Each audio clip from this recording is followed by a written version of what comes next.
Você já se perguntou por que algumas das maiores bênçãos de Deus vêm precedidas das mais intensas provações? Porque antes da unção vem a dor. Porque antes da vitória vem o deserto.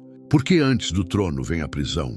Há um padrão divino que perpassa toda a Escritura, um caminho estreito que todo escolhido precisa percorrer. E hoje, neste momento, enquanto suas lágrimas ainda molham o travesseiro, enquanto suas orações parecem não encontrar resposta, enquanto você se sente esquecido e invisível, eu preciso dizer algo que vai incomodar sua alma. Deus não está ausente. Ele está preparando você. A palavra de Deus é clara quando declara em Tiago 1:2-4.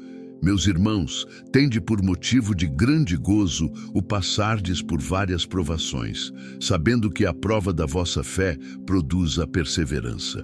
Tenha, porém, a perseverança a sua obra perfeita, para que sejais perfeitos e completos, sem faltar em coisa alguma. Você percebe o que está escrito aqui? Não diz se você passar por provações. Diz quando você passar. E provação não é opcional na jornada do crente verdadeiro. Ela é o caminho, é o processo. É a fornalha onde Deus queima tudo aquilo que não se parece com Ele e preserva apenas o ouro puro da sua identidade em Cristo. Mas aqui está a verdade que poucos têm coragem de pregar. Suas provações não são castigos. Elas são convites. Convites para você deixar de lado quem você acha que é e descobrir quem Deus sempre disse que você seria.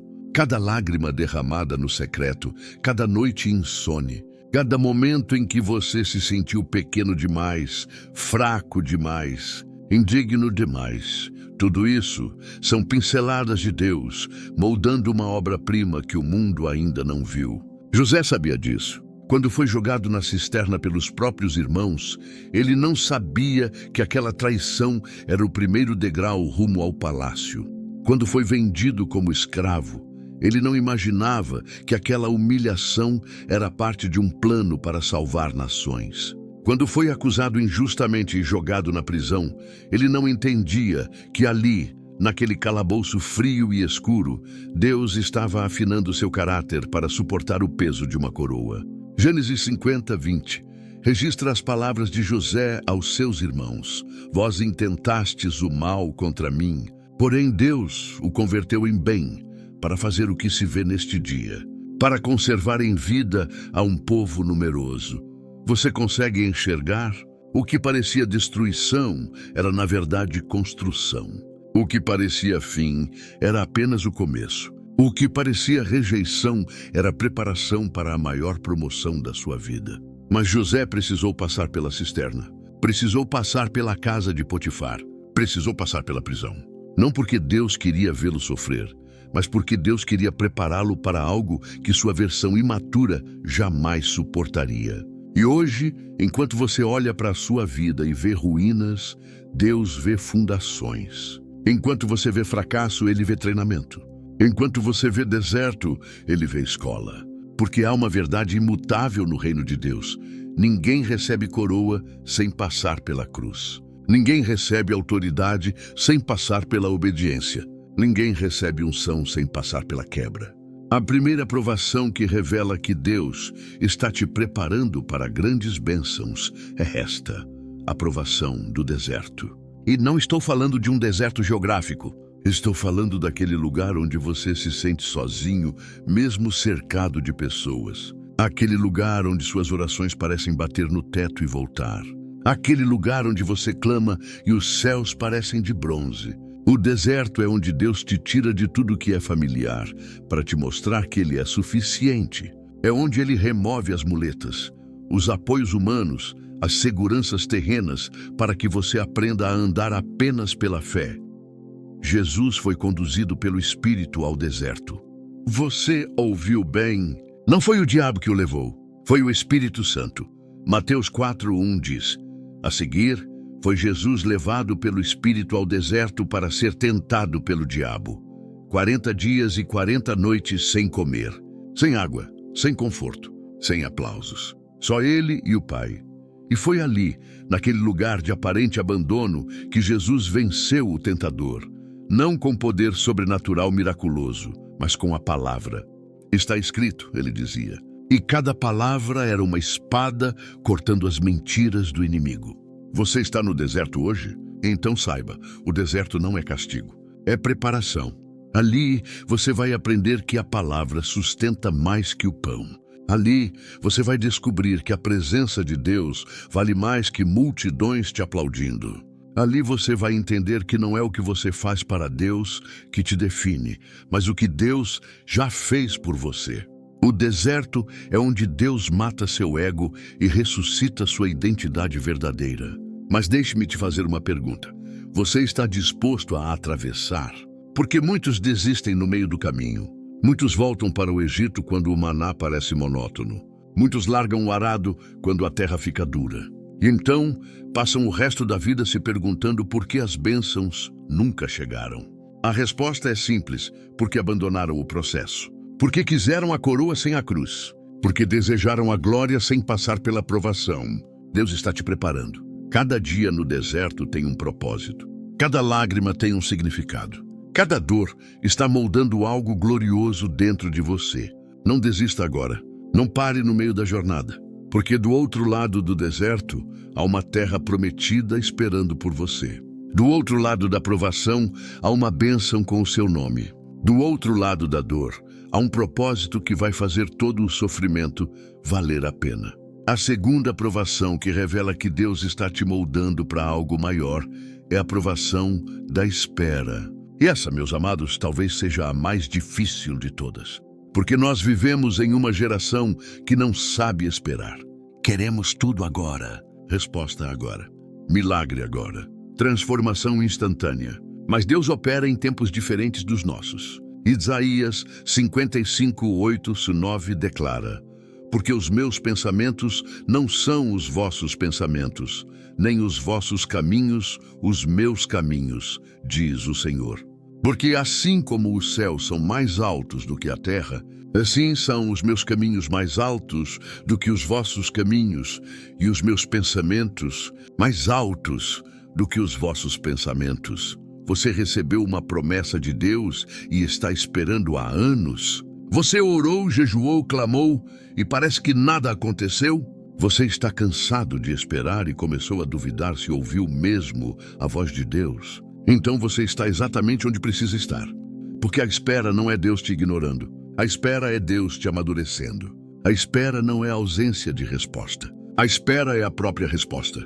Porque nesse tempo, Ele está trabalhando em você, preparando seu coração para receber aquilo que suas mãos ainda não têm estrutura para segurar.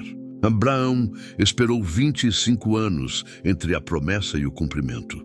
25 anos. Um quarto de século olhando para o céu estrelado, ouvindo Deus dizer: conta as estrelas se és capaz. Assim será a tua descendência. E nada acontecia. Sara permanecia estéril. Os anos passavam, o corpo envelhecia, e a promessa parecia cada vez mais impossível. Mas Romanos 4:20 e 21 nos revela o segredo de Abraão. E não duvidou da promessa de Deus por incredulidade, mas foi fortalecido na fé, dando glória a Deus e estando certíssimo de que o que ele tinha prometido também era poderoso para cumprir. Perceba, Abraão foi fortalecido na espera, não foi quebrado, não foi destruído, foi fortalecido. A espera produziu nele uma fé inabalável que se tornou modelo para todas as gerações. Porque quando Isaque finalmente nasceu, Abraão não era mais aquele homem que tentava ajudar Deus gerando Ismael. Ele era um homem transformado, maduro, pronto para ser pai de nações. A espera não atrasou o propósito. A espera preparou o homem para o propósito. E o que Deus está fazendo com você nesta sala de espera? Ele está matando sua ansiedade e plantando confiança. Ele está arrancando sua necessidade de controle e ensinando você a descansar. Ele está quebrando sua autossuficiência e construindo dependência total nele. Porque se a bênção chegasse antes, você teria forças para roubá-la de Deus. Você diria: consegui com meus esforços, conquistei com minhas estratégias. Mas quando a bênção chega depois de anos de espera, depois de esgotarem todas as suas forças, depois de você reconhecer que não há nada que você possa fazer por si mesmo, então você sabe, isso foi Deus, e toda a glória pertence apenas a Ele. A espera é onde sua fé é testada. É onde você descobre se realmente crê ou se apenas gosta da ideia de crer. É onde o trigo é separado do joio, porque é fácil ter fé quando tudo está dando certo. É fácil louvar quando a bênção está na sua mão, mas quando você está na sala de espera, quando o silêncio de Deus parece ensurdecedor, quando todas as evidências naturais gritam que não vai acontecer, é ali que sua verdadeira fé é revelada. Davi esperou anos entre a unção e a coroação. Samuel derramou óleo sobre sua cabeça quando ele ainda era um jovem pastor de ovelhas. Mas passou pela perseguição de Saul, passou por cavernas, passou por desertos, passou por traições. E em cada momento, quando poderia ter tomado o trono pela força, ele escolheu esperar, escolheu confiar, escolheu acreditar que o que Deus prometeu, ele mesmo cumpriria. E quando finalmente se tornou rei, não era mais um menino impulsivo. Era um homem segundo o coração de Deus. Você está esperando? Então use esse tempo sabiamente. Não desperdice seus dias de espera reclamando, murmurando, questionando a fidelidade de Deus. Use esse tempo para crescer. Use esse tempo para aprender. Use esse tempo para se aprofundar na palavra. Use esse tempo para desenvolver intimidade com o Pai. Porque quando a promessa se cumprir, você vai perceber que o maior presente não foi a bênção em si, mas quem você se tornou enquanto esperava por ela. A terceira provação, que mostra que Deus está te preparando para a grandeza, é a provação da rejeição. E essa dói profundamente, porque não há dor maior do que ser rejeitado por aqueles que deveriam te acolher. Ser incompreendido por aqueles que deveriam te entender. Ser julgado por aqueles que deveriam te apoiar. José foi rejeitado pelos irmãos. Davi foi desprezado pela família. Jeremias foi ridicularizado pelo povo. Jesus foi abandonado pelos discípulos. Mas aqui está a verdade poderosa.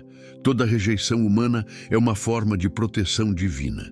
Deus remove pessoas da sua vida não para te machucar, mas para te preservar. Ele fecha portas não para te limitar, mas para te redirecionar. Ele permite que você seja incompreendido, porque está te separando para algo que os olhos comuns não conseguem enxergar. Salmos 118, 22, profetiza sobre Jesus. A pedra que os edificadores rejeitaram tornou-se a principal pedra angular. A pedra rejeitada se tornou a mais importante. O que foi desprezado se tornou fundamental. O que foi descartado se tornou essencial. E essa é a história de todos os escolhidos de Deus, porque quando os homens te rejeitam, Deus te promove. Quando a terra te despreza, o céu te celebra. Quando as pessoas te excluem, Deus te inclui em seus planos eternos. A rejeição não é o fim da sua história.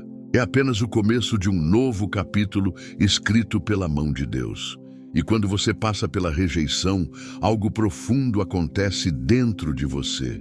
Você para de buscar a aprovação humana e começa a buscar apenas a aprovação de Deus. Você para de viver para plateias terrenas e passa a viver para uma audiência celestial. Você para de tentar se encaixar onde Deus nunca te chamou para estar e finalmente aceita o lugar único que Ele preparou para você. Porque a verdade é esta: você nunca vai se encaixar completamente em lugar nenhum aqui na Terra. Você foi feito para outra dimensão. Você foi criado para o reino. E enquanto estiver neste mundo, sempre haverá algo em você que incomoda, que desafia, que confronta o sistema. E isso não é problema. Isso é chamado. Pense em José novamente. Seus irmãos o odiavam. Gênesis 37:4 diz: Vendo, pois, seus irmãos, que seu pai o amava mais do que a todos os outros filhos, odiaram-no e já não lhe podiam falar pacificamente. Eles não conseguiam nem falar com ele em paz. A rejeição era tão intensa que tentaram matá-lo. Jogaram-no numa cisterna. Venderam-no como escravo. Inventaram uma mentira para o pai. E o que fez José?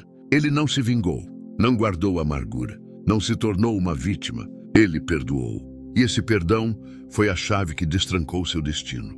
Porque enquanto você estiver preso à dor da rejeição, você não pode avançar para a bênção da promoção. Enquanto você estiver alimentando o ressentimento, você está bloqueando o fluir de Deus na sua vida. A amargura é uma prisão que você mesmo constrói e depois culpa os outros por estar trancado. Mas Deus está te chamando para sair, está te chamando para perdoar, está te chamando para liberar aqueles que te feriram, não porque eles merecem, mas porque você merece paz, porque você merece liberdade, porque você merece caminhar leve rumo ao seu destino. A rejeição que você sofreu não foi acidente, foi permissão divina. Deus permitiu que certas pessoas saíssem da sua vida porque a presença delas impediria você de chegar onde Ele quer te levar. Ele permitiu que certas portas se fechassem porque atrás delas havia armadilhas. Ele permitiu que você fosse incompreendido porque a compreensão daquelas pessoas te manteria preso a um padrão medíocre. Deus está te elevando e nem todos conseguem subir com você. Nem todos têm estrutura espiritual para caminhar no nível que Deus está te chamando. Então deixe ir, libere e perdoe, não por eles, mas por você. Porque cada dia que você passa remoendo a rejeição é um dia que você deixa de viver a promoção. Cada minuto que você gasta tentando provar seu valor para quem te desprezou é um minuto que você rouba da sua própria grandeza. Você não precisa provar nada para ninguém. Você só precisa crer naquilo que Deus já disse sobre você. E Ele disse que você é escolhido. Ele disse que você é precioso. Ele disse que você é sua obra-prima. E a opinião de Deus vale mais do que 1000 aprovações humanas. A quarta aprovação que demonstra a preparação divina para bênçãos extraordinárias é a aprovação da perda. E essa é brutal, porque perda não é só sobre coisas, é sobre pessoas. É sobre sonhos, é sobre tudo aquilo que você construiu e viu desmoronar. Já perdeu tudo em um único dia. Seus filhos, seus bens, sua saúde, tudo. E no meio da dor mais profunda que um ser humano pode experimentar, ele disse algo que ecoa através dos séculos. Nu saí do ventre de minha mãe e nu tornarei para lá. O Senhor o deu e o Senhor o tomou. Bendito seja o nome do Senhor. Jó 1:21. Você consegue dizer isso no meio da sua perda? Consegue bem dizer o nome do Senhor quando tudo desabou? Consegue adorar quando as lágrimas não param de cair? Porque é exatamente nesse momento, nesse lugar de dor insuportável, que Deus está forjando em você uma fé que o mundo não pode tocar. Uma confiança que as circunstâncias não podem abalar. Uma adoração que não depende de bênçãos, mas apenas da bondade do doador. Deus não causa a perda, mas Ele usa a perda. Ele pega aquilo que o inimigo planejou para te destruir e transforma em plataforma para a maior demonstração da sua glória na sua vida. Jó perdeu tudo, mas no final recebeu em dobro. Não apenas em bens materiais, mas em profundidade espiritual. Ele disse: eu te conhecia só de ouvir, mas agora os meus olhos te veem. Jó 42:5. A perda levou Jó a um nível de intimidade com Deus que ele nunca teria alcançado se tivesse permanecido no conforto. E talvez seja isso que Deus está fazendo com você agora. Talvez Ele esteja removendo aquilo que te dava segurança para que você descubra que só Ele é seguro. Talvez Ele esteja tirando aquilo que você idolatrava para que você aprenda a adorar apenas a Ele. Talvez Ele esteja esvaziando suas mãos para poder enchê-las com algo muito maior do que você jamais pediu ou imaginou.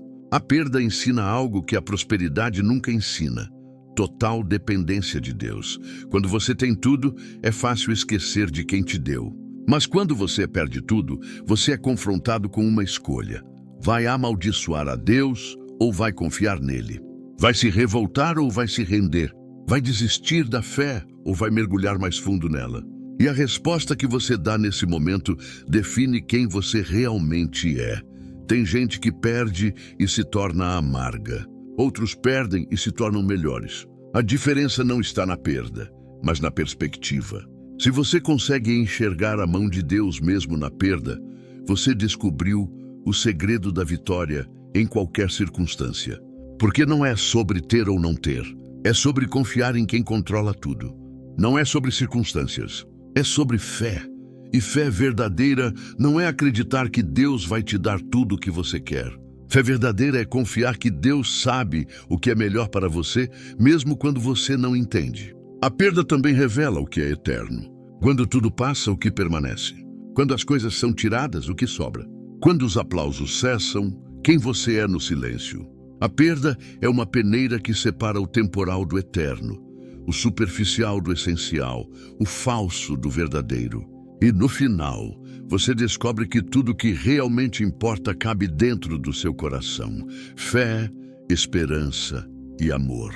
Deus está usando sua perda para te libertar do apego às coisas que perecem e te ancorar naquilo que dura para sempre. Ele está te ensinando que você pode perder tudo e ainda assim ser rico em Deus. Pode não ter nada e ainda assim possuir tudo. Porque quem tem a Deus tem tudo, mesmo quando parece não ter nada. E agora chegamos à quinta provação, aquela que poucos falam, mas todos enfrentam, a provação do silêncio de Deus. Esse é o deserto mais árido, o vale mais escuro, o lugar onde você clama e não ouve resposta, onde você ora e parece que suas palavras se perdem no vazio, onde você busca e não encontra, onde você bate e nenhuma porta se abre. E no meio desse silêncio ensurdecedor, uma única pergunta martela sua mente: Deus, onde está você? Davi conheceu esse lugar. Salmos 22, 1, 2. Deus meu, por que me desamparaste? Por que te alongas do meu auxílio e das palavras do meu bramido? Deus meu, clamo de dia e não me respondes. De noite e não tenho sossego. Essas são palavras de um homem quebrantado, desesperado, confuso. Um homem que conhecia a Deus, que tinha intimidade com Deus, mas naquele momento sentia como se Deus tivesse se distanciado. O silêncio divino estava dilacerando sua alma. Jesus também experimentou isso. Na cruz, ele clamou com as mesmas palavras de Davi: Deus meu, por que me desamparaste? Até o Filho de Deus passou pelo vale do silêncio, porque esse é o teste supremo da fé. Qualquer um pode crer quando Deus está falando. Mas você consegue crer quando ele está em silêncio? Consegue confiar quando não vê nenhum sinal? Consegue adorar quando não sente nenhuma presença? O silêncio de Deus não é abandono, é treinamento avançado. É a pós-graduação da fé, porque agora você não está mais andando pelo que vê, mas pelo que crê. Não está mais sendo guiado por sentimentos, mas por convicções. Não está mais dependendo de confirmações externas, mas de verdades internas plantadas pela palavra. O silêncio testa se você serve a Deus pelas bênçãos ou se você o ama pela pessoa que ele é. E deixe-me te dizer algo revolucionário. O silêncio de Deus não significa ausência de Deus. Deus está mais próximo de você no silêncio do que você imagina. Ele está observando, está esperando, está vendo se você vai permanecer fiel mesmo quando não há nenhuma recompensa visível. Está testando se sua adoração é condicional ou incondicional. Porque a adoração verdadeira não precisa de razões. Ela acontece simplesmente porque Ele é Deus e merece toda a glória. Pense na mulher com fluxo de sangue. 12 anos sofrendo. 12 anos gastando tudo que tinha com médicos e nada melhorava. Pelo contrário, piorava. 12 anos orando, clamando, esperando um milagre. E onde estava Deus? Por que Ele não respondeu antes? Budzapur, que permitiu que ela sofresse tanto tempo. Mas então, no momento certo, no dia certo, na hora certa, ela tocou nas vestes de Jesus e foi curada instantaneamente. Marcos 5,34. E ele lhe disse: Filha, a tua fé te salvou. Vai em paz e ser curada deste teu mal. Você vê, eram 12 anos de silêncio, 12 anos de espera, 12 anos de preparação. Porque quando ela finalmente encontrou Jesus, ela não o viu como mais um médico para tentar. Ela o viu como sua única esperança. E essa fé desesperada, essa convicção absoluta, essa confiança total foi o que liberou o milagre. O silêncio de Deus não estava impedindo a cura. Estava preparando a fé necessária para recebê-la. Quantas vezes Deus fica em silêncio porque está esperando que você pare de correr atrás de soluções humanas e confie apenas nele? Quantas vezes ele se cala porque está te ensinando a ouvir com o coração e não apenas com os ouvidos? Quantas vezes o silêncio é, na verdade, a voz mais alta de Deus dizendo: pare de falar, pare de correr, pare de se desesperar e simplesmente confie em mim. O silêncio também revela quem está realmente comprometido. Quando Deus está falando, todo mundo quer seguir, mas quando ele está em silêncio, muitos desistem, voltam para o mundo, abandonam a fé, negam o chamado e assim revelam que nunca foram verdadeiramente convertidos. Eram apenas entusiasmados, não eram adoradores, eram consumidores de bênçãos. E quando as bênçãos pararam, a adoração também parou. Mas os verdadeiros filhos de Deus permanecem. Eles adoram na alegria e na tristeza. Eles louvam na vitória e na derrota. Eles confiam na luz e nas trevas, porque sua fé não depende de circunstâncias. Ela está ancorada em um Deus imutável, fiel, que nunca falha. Abacuque 3, 17 e 18 expressa essa fé inabalável, porque ainda que a figueira não floresça, nem haja fruto na vide, ainda que decepcione o produto da oliveira e os campos não produzam mantimento, ainda que as ovelhas sejam arrebatadas do aprisco e nos currais não haja vacas, todavia eu me alegrarei no Senhor, exultarei no Deus da minha salvação. Isso é fé genuína, isso é confiança real, isso é adoração verdadeira. Adorar mesmo quando tudo dá errado, louvar mesmo quando nada faz sentido. Confiar mesmo quando Deus está em silêncio. Porque você sabe que Ele é bom, não porque sua vida está boa, mas porque Ele é essencialmente bom. Sua bondade não depende das suas circunstâncias. Ela é parte da sua natureza. E se Ele é bom, então tudo que Ele faz ou permite é bom, mesmo quando você não entende. O silêncio de Deus está preparando você para ouvir a voz de Deus de uma forma mais profunda.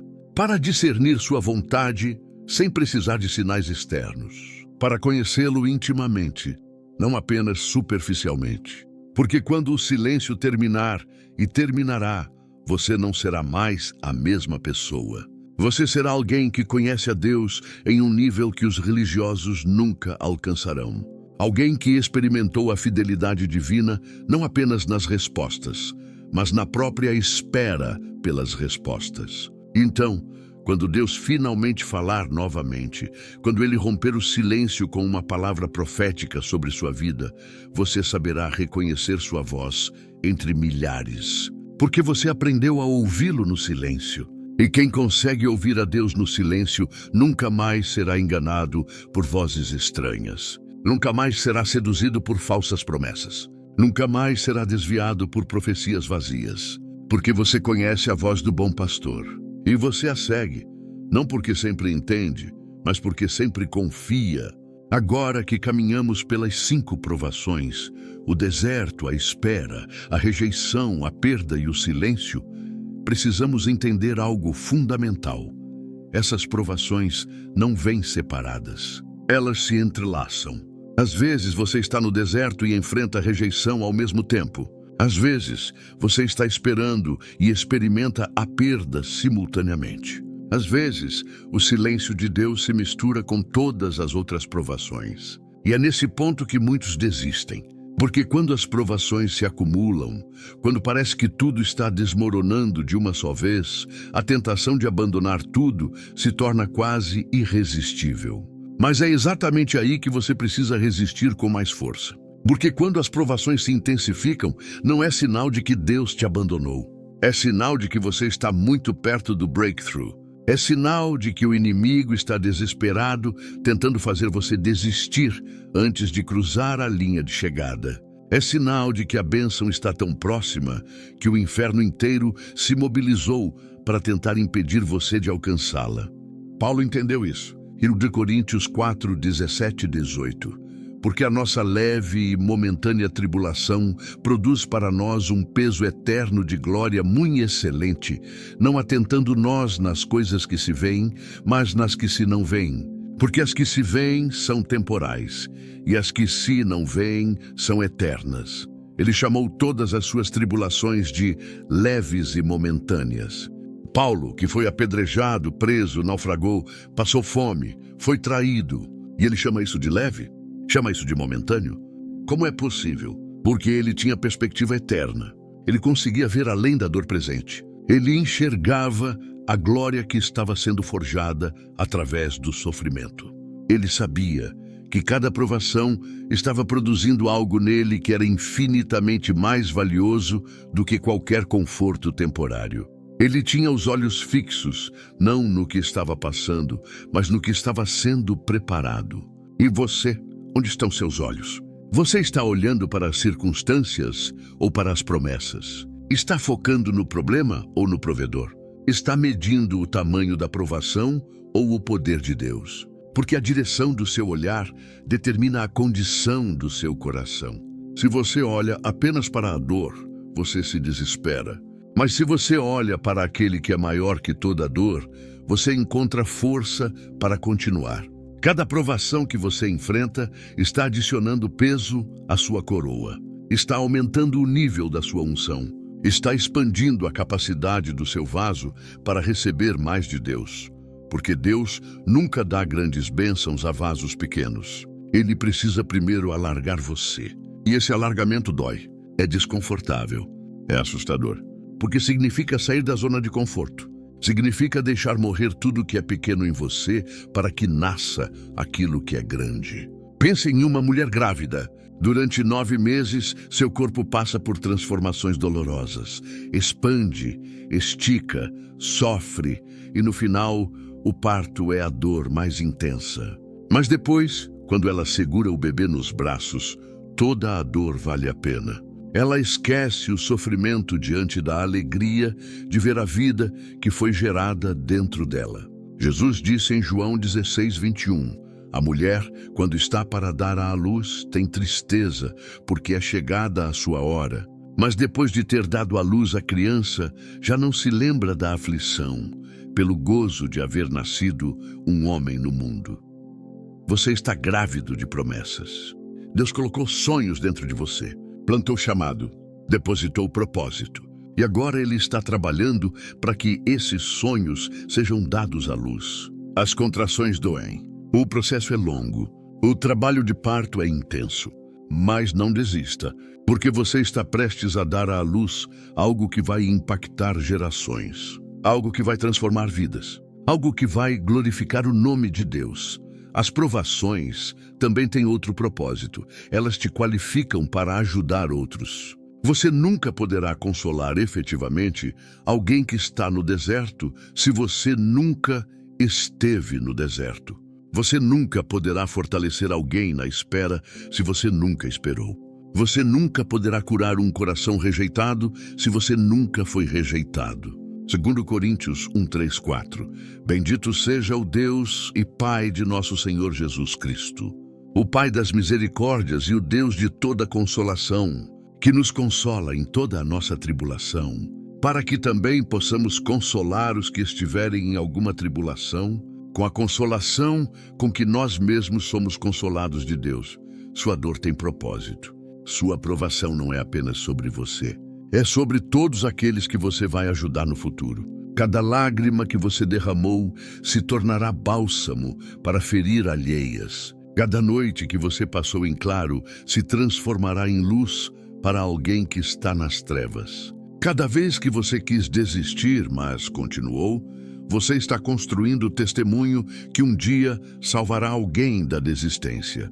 Deus não desperdiça nada na sua vida, nem uma lágrima. Nenhuma dor, nenhum momento de angústia. Ele está colecionando tudo, registrando tudo. E no tempo certo, Ele vai usar tudo isso para a glória dEle e para o bem de muitos. Salmos 56:8. Tu contas os meus passos quando sofro perseguições. Põe as minhas lágrimas no teu odre. Não estão elas no teu livro? Deus está contando suas lágrimas. Ele não está indiferente. Ele não está distante. Cada dor que você sente, Ele sente junto. Cada provação que você enfrenta, Ele enfrenta com você. Ele não é um Deus distante observando de longe. Ele é Emanuel, Deus conosco. Ele desceu, Ele se aproximou. Ele caminhou exatamente onde você está caminhando agora. E por isso ele pode dizer com autoridade: eu sei o que você está sentindo, e eu prometo que não vai durar para sempre. Mas enquanto durar, eu estarei com você, sempre. As provações te ensinam dependência. E dependência é a chave para receber as grandes bênçãos de Deus, porque Deus não confia grandes coisas a pessoas autossuficientes. Ele confia a pessoas que sabem que sem Ele nada podem fazer. João 15:5. Eu sou a videira, vós as varas. Quem está em mim e eu nele, este dá muito fruto, porque sem mim nada podereis fazer. Sem Ele, nada. Com Ele, tudo. Essa é a matemática do reino. E as provações te forçam a aprender essa equação. Porque quando você está no limite, quando suas forças acabaram, quando você não tem mais nada a oferecer, é quando você finalmente se rende completamente. E na rendição completa, Deus se manifesta completamente. Existe uma dinâmica espiritual que poucos compreendem. Quanto maior a provação, maior a promoção. Quanto mais profundo o vale, mais alto o monte. Quanto mais intensa a fornalha, mais puro o ouro. Deus não está tentando te destruir. Ele está tentando te reconstruir segundo o padrão celestial. E para isso, precisa primeiro demolir tudo que foi construído segundo padrões humanos. Você se lembra da história de Gideon? Deus reduziu seu exército de 32.000 homens para apenas 300. Juízes 7:2. Então o Senhor disse a Gideão: muito numeroso é o povo que está contigo, para eu lhe entregar os midianitas nas mãos, a fim de que Israel não se glorie contra mim, dizendo: a minha própria mão me livrou. Deus propositalmente enfraqueceu o exército, mas não para Gideão perder a batalha. Para Gideão vencer de uma forma que ninguém pudesse atribuir a vitória à força humana. E assim Deus opera na sua vida. Ele remove os recursos, tira os apoios, fecha as portas. Não para você fracassar, mas para que quando você vencer, fique claro para todos: isso foi Deus. Porque se você tivesse tudo o que precisava, você confiaria nos recursos. Mas quando você não tem nada e ainda assim vence, você só pode confiar em Deus. E essa é a vitória mais gloriosa de todas. As provações também quebram orgulho e constroem humildade. E humildade é o único solo onde a verdadeira grandeza pode crescer. Tiago 4:6. Antes ele dá maior graça. Portanto diz: Deus resiste aos soberbos, mas dá graça aos humildes. Você quer a graça de Deus? Quer o favor de Deus? Quer a unção de Deus? Então você precisa da humildade de Deus.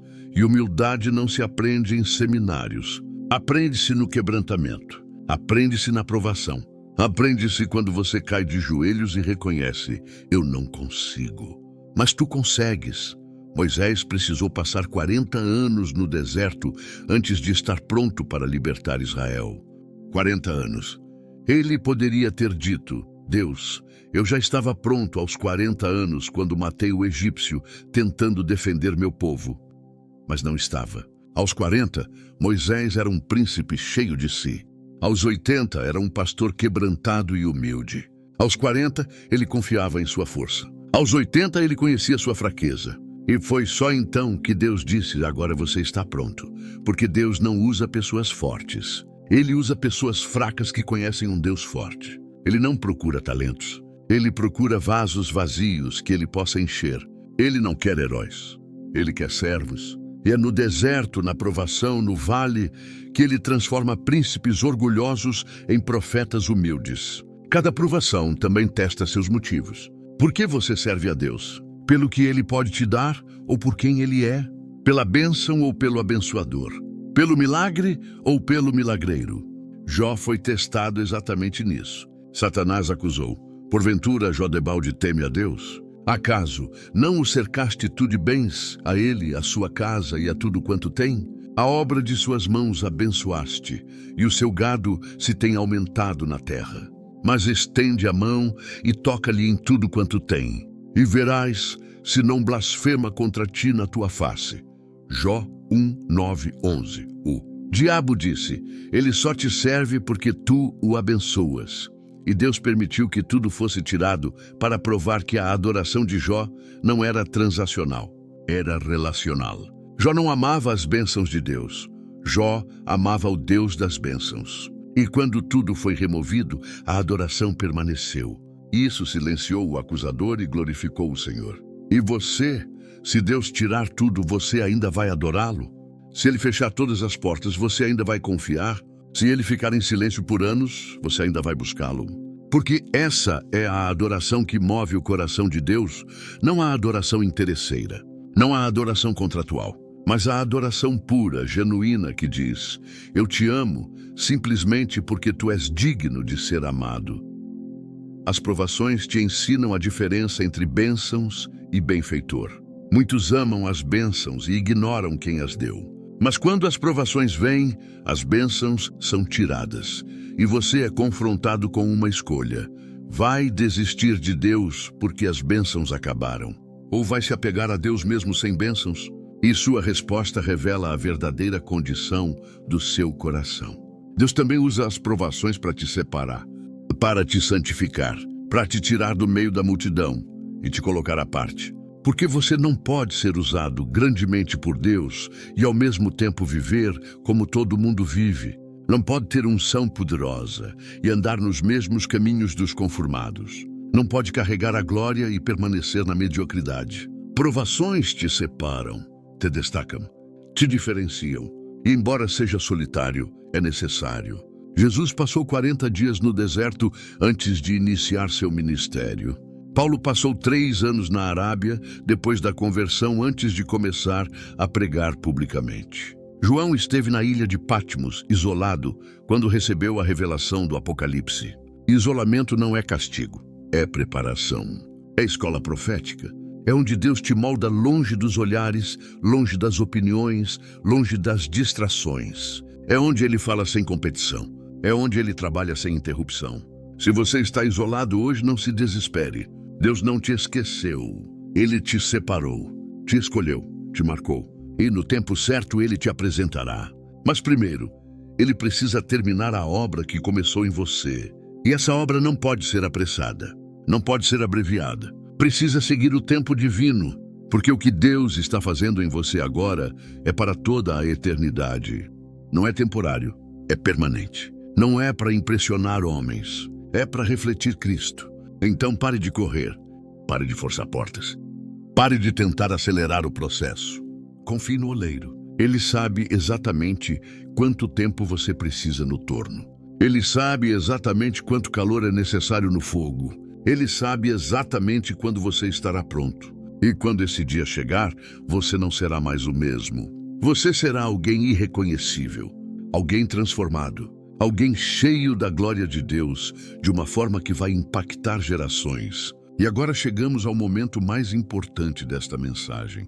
Depois de entender as 5 provações, deserto, espera, rejeição, perda e silêncio, você precisa saber o que fazer com esse conhecimento. Porque conhecimento sem aplicação é inútil. Compreensão sem transformação não gera fruto. Então, o que você vai fazer agora? Como você vai responder ao que Deus está fazendo na sua vida? Primeiro, você precisa mudar sua perspectiva sobre as provações. Pare de vê-las como inimigas. Elas são aliadas. Pare de resistir a elas. Abrace-as, não com conformismo passivo, mas com fé ativa. Tiago 1:2 não diz para você fingir que a dor não existe. Diz para você considerar as provações com alegria, sabendo que elas estão produzindo algo valioso em você. É uma escolha consciente de fé. É decidir confiar em Deus, mesmo quando tudo em você quer duvidar. Segundo, você precisa render sua vontade à vontade de Deus. A oração de Jesus no Getsêmani deve se tornar sua oração. Pai, se queres, passa de mim este cálice. Todavia, não se faça a minha vontade, mas a tua. Lucas 22:42. Ele não fingiu que não sentia a dor. Ele expressou honestamente: Pai, se for possível, que este cálice passe. Mas então ele rendeu sua vontade. Mas não o que eu quero, e sim o que tu queres. E nessa rendição, ele encontrou força para ir até a cruz. E nessa cruz, ele redimiu a humanidade. Sua rendição também tem poder. Quando você para de lutar contra Deus e começa a cooperar com Ele, tudo muda. A aprovação não acaba imediatamente, mas você encontra paz no meio dela. A situação não se resolve da noite para o dia, mas você encontra força para suportá-la. O deserto não termina instantaneamente, mas você descobre que Deus é suficiente mesmo no deserto. Terceiro, você precisa decidir que não vai desperdiçar sua aprovação. Não vai passar por tudo isso para sair do outro lado igual. Não vai atravessar o fogo apenas para dizer que sobreviveu. Você vai sair transformado, refinado, purificado, cheio de testemunho, cheio de unção, cheio de Deus, porque quem passa pelo fogo e aprende com ele não sai com cheiro de fumaça. Sai com glória. Daniel, Ananias, Misael e Azarias foram jogados na fornalha ardente, mas quando saíram, não tinham cheiro de fogo. Daniel 3:27. E os sátrapas, os prefeitos, os governadores e os conselheiros do rei, reunindo-se, contemplaram que o fogo não teve poder algum sobre seus corpos. Nem foram chamuscados os cabelos de sua cabeça, nem se mudou a aparência de suas capas, nem cheiro de fogo passara sobre eles. Nenhum cheiro de fogo. Porque quando Deus está com você no fogo, o fogo não te destrói. Ele apenas queima as cordas que te prendiam. Você está no fogo agora? Então saiba, Deus está ali com você. E quando você sair, as únicas coisas que terão sido queimadas são as cordas que te limitavam, as amarras que te prendiam, os medos que te paralisavam, o pecado que te seduzia. Mas você sairá inteiro, fortalecido, livre, glorioso. Quarto, você precisa manter sua boca guardada. Não reclame, não murmure, não espalhe negatividade, porque suas palavras têm poder. Provérbios 18:21. A morte e a vida estão no poder da língua, e aquele que a ama comerá do seu fruto. Se você fala morte sobre sua situação, você colhe morte. Mas se você fala vida, você colhe vida. Mesmo quando tudo parece morto, declare vida. Mesmo quando parece impossível, declare possibilidades. Mesmo quando o inimigo grita derrota, você declare vitória. Porque você não profetiza baseado no que vê. Você profetiza baseado no que Deus disse. Quinto, busque intimidade com Deus na provação. Não se afaste. Não se isole espiritualmente. Não pare de orar, de ler a palavra, de adorar. É exatamente na provação que você mais precisa de Deus. É exatamente no deserto que você precisa beber da água viva. É exatamente no vale que você precisa da companhia do bom pastor. Salmos 23:4. Ainda que eu andasse pelo vale da sombra da morte, não temeria mal algum, porque tu estás comigo. A tua vara e o teu cajado me consolam. Ele está com você, mesmo no vale mais escuro, mesmo na noite mais longa, mesmo na dor mais profunda. Ele está ali e sua presença é suficiente. Mais do que suficiente. É tudo que você precisa. Porque se você tem a Deus, você tem tudo. E se você o perder, você perde tudo. Então não deixe a provação te afastar de Deus. Deixe ela te aproximar mais. Deixe ela te levar para um nível de intimidade que você nunca experimentou antes. E agora, depois de tudo que foi dito, eu preciso fazer uma declaração profética sobre você. Hoje se quebram as cadeias da desistência que estavam sobre a sua vida. Hoje você recebe força renovada para continuar. Hoje Deus declara que você não vai parar no meio do caminho. Você não vai desistir na última curva.